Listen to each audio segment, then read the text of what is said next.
Parmi les 64 nouveautés des 15 derniers jours, j'en ai sélectionné 11 qui me semblent pertinentes pour les builders, les développeurs, les développeuses que vous êtes. Il y a une 7e région en construction pour un total de 40 d'ici 2026. Amazon Bedrock ajoute une API unifiée pour accéder à des grands modèles de langage. Je vous explique ça dans un moment. Il y a eu beaucoup d'annonces liées à la sécurité, la conformité également cette semaine pendant la conférence Rainforce à Philadelphie, en Pennsylvanie. Et puis pour finir, j'ai repéré 3 annonces qui vont toutes vous intéresser si vous développez ou si vous déployez des solutions serverless sur AWS. C'est le podcast AWS en français, c'est parti, c'est maintenant. Le podcast AWS en français. Sébastien Stormac. Bonjour, bienvenue dans ce nouvel épisode du podcast AWS en français tous les vendredis matins dans vos applications de podcast préférées, comme j'ai l'habitude à le dire. Une actualité chargée cette semaine, donc on rentre directement dans le vif du sujet avec AWS qui annonce une nouvelle région en construction à Taïwan, cette fois-ci dans la région de Taipei pour être plus précis. Ça fait la 7e, je crois, région en cours de fabrication, puisqu'on a déjà annoncé la Malaisie, le Mexique, la Nouvelle-Zélande, le Royaume d'Arabie Saoudite, la Thaïlande et puis la nouvelle région en Allemagne du futur AWS European Sovereign Cloud, le cloud souverain européen. Donc ça fait 3, 6 et donc c'est la 7e à Taïwan, ce qui nous amènera, quand elles seront toutes disponibles, à 40 régions pour le moment, puisqu'il y en a 33 que vous pouvez déjà utiliser pour déployer vos applications. Amazon Bedrock, vous le savez, c'est ce service managé pour accéder à des modèles de fondation, des large language models comme Llama, Mistral, Claude et d'autres.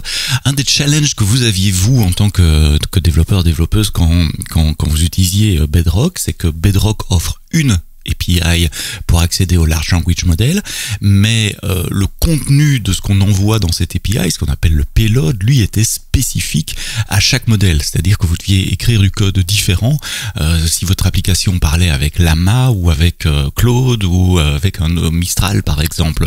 Chaque vendeur a son propre payload. Et bien Bedrock lance une nouvelle API, une abstraction en quelque sorte, qu'on appelle la Converse API. Alors ça n'a rien à voir avec les chaussures. Converse, c'est comme conversation, c'est une API de conversation, donc c'est une API unifiée, quel que soit le modèle qu'on attaque, quel que soit le modèle auquel on parle en dessous. Donc le même format d'API, ce qui vous permet de changer très facilement d'un modèle à l'autre en fonction des tâches que vous voulez réaliser ou en fonction du fait que demain il y aura un nouveau modèle qui est plus ceci ou moins cela par rapport à un autre. Donc ça va vraiment simplifier la vie des développeurs et c'est mon collègue Denis Stroop qui a écrit un long article de blog avec plein d'exemples en JavaScript pour vous montrer comment ça marche. Si vous parlez anglais, si vous comprenez l'anglais, j'aurai le plaisir d'accueillir Denis également dans un podcast développeur en anglais qui s'appelle The AWS Developers Podcast. Et on aura une conversation dans ce podcast. Il sera publié aujourd'hui, vendredi 14 juin également. Beaucoup d'annonces de sécurité, je vous l'ai dit, parce que c'était la conférence Rainforce. Rainforce, c'est une conférence AWS annuelle, principalement exclusivement centrée sur la sécurité, la conformité. Elle se tenait sur la côte est des États-Unis, cette fois-ci à Philadelphie, en Pennsylvanie. Alors allons-y dans les annonces de Rainforce. Et je commence par la première, qui est très sympa, encore un usage des large language models et de l'IA générative qui est assez intéressant et qui va certainement, moi, me simplifier la vie. C'est la possibilité d'analyser des logs de CloudTrail avec des queries en langage naturel. Donc CloudTrail, vous le savez, c'est ce grand auditeur de votre compte AWS qui logue tous les appels d'API qui sont réalisés sur un compte. Depuis pas mal de temps, vous pouvez chercher dans CloudTrail avec une syntaxe à la SQL pour demander quelles sont toutes les erreurs que j'ai eues les 24 dernières heures, par exemple. Mais il fallait retenir cette syntaxe SQL. Enfin, c'est du SQL normal, mais il faut retenir les noms des tables, entre guillemets, des colonnes, etc. Alors que maintenant, on va pouvoir interroger les logs de CloudTrail en langage naturel. C'est ma collègue Esra qui a écrit le blog post de lancement Et elle donne des exemples assez sympas. Par exemple, on demande simplement combien il y a eu d'erreurs les 30 derniers jours, et il nous génère la query SQL correspondante, et on peut l'exécuter directement. Combien il y a eu d'erreurs loguées le dernier mois pour chaque service, et quelle était la cause de chaque erreur, etc., etc. Donc un peu comme à l'instar de ce qu'on a fait dans Redshift à Reinvent l'année passée, ce qu'on a lancé dans Redshift, la possibilité de taper une query en langage naturel, et le système nous génère le code SQL. J'en profite pour souhaiter la bienvenue à Esra dans l'équipe des auteurs, des écrivains, des écrivains c'est un grand mot, des auteurs du blog AWS News. Esra Kaya Bali vient de nous rejoindre, et vous allez voir des nouveaux noms apparaître si vous lisez les blogs AWS News. On est en train d'un peu augmenter la taille de l'équipe pour pouvoir encore vous écrire plus de blogs, pour couvrir plus de nouveautés, donc bienvenue Esra. GuardDuty, malware protection pour Amazon S3. Donc GuardDuty, vous le savez, c'est ce service qui permet de détecter des threads, des risques de vulnérabilité plutôt à l'exécution dans Lambda, dans EC2, dans les containers ECS, EKS. Eh bien, Amazon GuardDuty rajoute une protection des malwares contre Amazon S3. Donc quand vous activez ce service, chaque fois que vous uploadez un nouveau fichier, objet sur S3, il sera scanné pour voir s'il ne contient pas de malware connu. En cas de positif, il y a un événement qui est généré sur EventBridge, et donc vous pouvez déclencher des workflows d'isolation, par exemple, pour aller mettre ce fichier dans un autre bucket, ou une autre partie de votre bucket où il ne risque pas d'être consommé par vos applications. Donc GuardDuty Malware Protection pour S3, attention, ça ne détecte pas, ça ne va pas scanner vos objets sur S3, c'est juste mais c'est déjà pas mal, pour les nouveaux uploads que vous faites sur Amazon S3. Amazon Inspector ajoute la possibilité de faire des scans directement depuis des actions GitHub ou dans code Catalyst. Donc Inspector, c'est ce service de détection de vulnérabilité également, mais il cherche plutôt des choses statiques. Par exemple, il inspecte des images disques BS ou des images Docker ou des fichiers zip pour voir si dans votre code il n'y a pas, ou dans votre OS par exemple, il n'y a pas des vulnérabilités connues. Donc la différence, c'est que GuardDuty détecte les choses au runtime plutôt, en motion, en mouvement, tandis qu'Inspector fait plutôt des scans de disques et de code à froid. Et donc Inspector a une API que vous pouvez utiliser n'importe où, sur AWS, on-premises ou même dans d'autres clouds, et on ajoute la possibilité donc de faire des scans dans des actions GitHub et dans Code Catalyst. Donc vous pouvez intégrer maintenant des checks d'Amazon Inspector dans vos chaînes d'intégration continue ou de déploiement continu. On supporte Jenkins, TeamCity, et puis maintenant GitHub et Amazon Code Catalyst. Des nouveautés côté IAM Access Analyzer également, la possibilité on a rajouté des custom policy check et une nouveauté qui s'appelle des guide revocation. Je vais essayer de vous expliquer tout ça. Donc IAM Access Analyzer, c'est ce service qui utilise du power reasoning, donc du raisonnement logique et de l'apprentissage machine pour détecter des failles dans vos access policy, vos politiques d'accès définies sur IAM. C'est pas facile à expliquer, mais donc c'est un système qui va analyser des politiques IAM et qui va vous dire c'est conforme à la définition que vous donnez ou pas, ou au contraire, attention, il y a un risque là parce que telle personne ou tel rôle pourrait avoir accès alors que vous ne le souhaitiez pas. Donc deux nouveaux checks. Il y a un check dans les custom policies qui dit check no public access. Donc c'est une API, vous lui donnez un document JSON IAM et une ressource, et il va vous dire si oui ou non il est possible d'accéder à cette ressource à partir du document JSON de politique que vous donnez. Donc c'est typiquement quelque chose aussi que vous pouvez intégrer dans vos chaînes d'intégration continue, de déploiement continu, de CI/CD, pour vérifier si des nouvelles politiques IAM donnent plus d'accès que ce que il n'est nécessaire. Donc le check no public access, donc vérifier qu'il n'y a pas d'accès public, et le deuxième c'est check access not granted.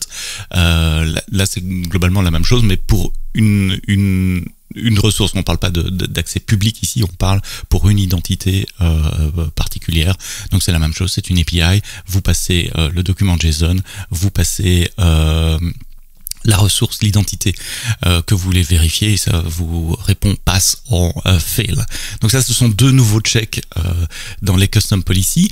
Et puis il y a une nouveauté également sur IAM Access Analyzer, qui est assez sympa, qui s'appelle le Guided Revocation.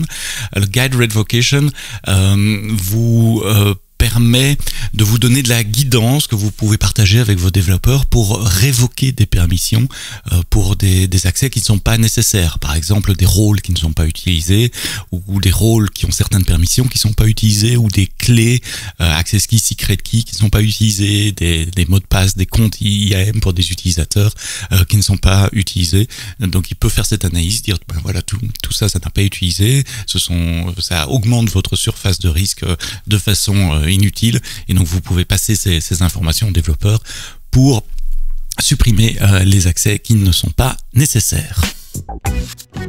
Toujours dans IAM, deux nouveautés au niveau de l'authentification de vos comptes. IAM permet maintenant d'ajouter des passkey comme authentification à 2 facteurs. Donc on supportait déjà les one-time passwords et d'autres solutions. Donc les passkey, vous le savez, ce sont ces credentials cryptographiques basés sur une paire de clés privées et clés publiques, gérées par votre téléphone portable ou par votre laptop. Et elles sont uniques pour chaque site que vous visitez.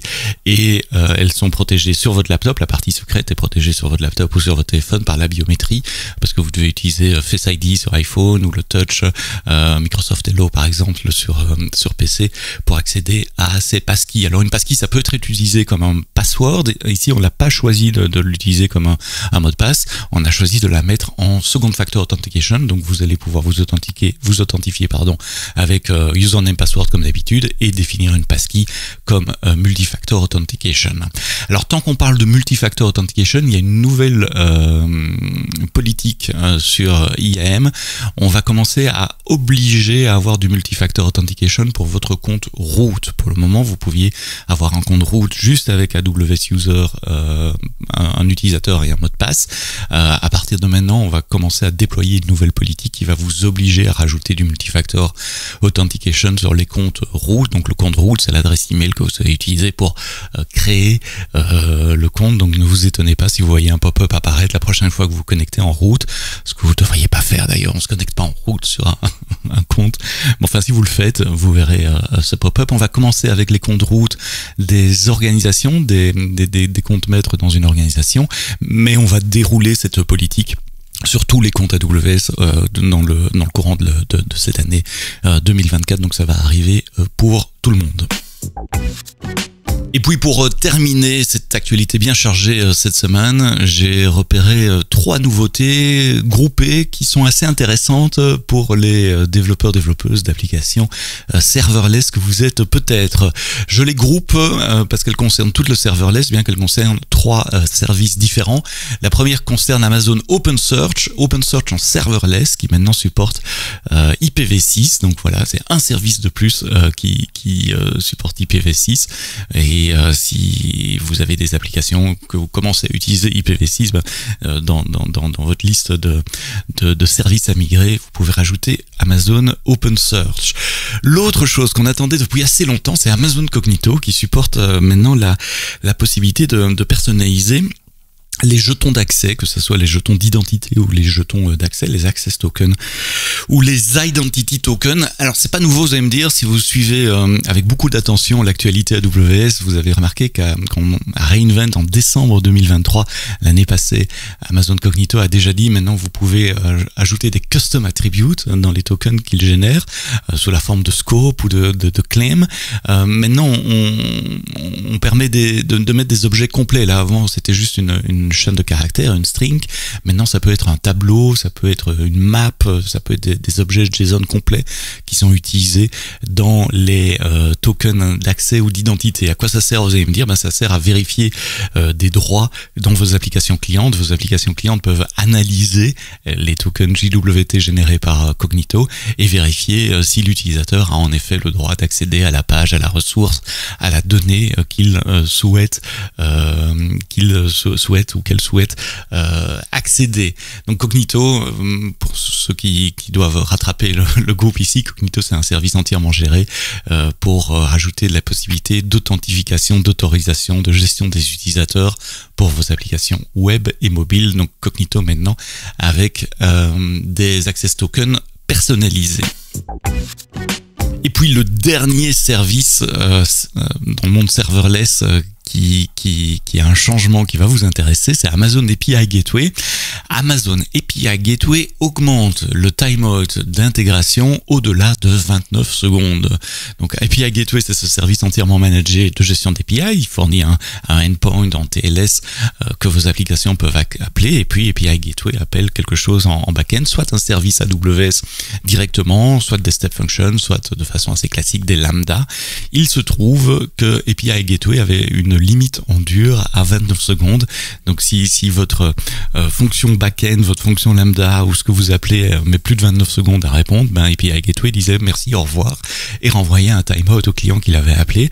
Ce qui pose problème quand vous voulez intégrer des services qui mettent plus que 29 secondes pour répondre.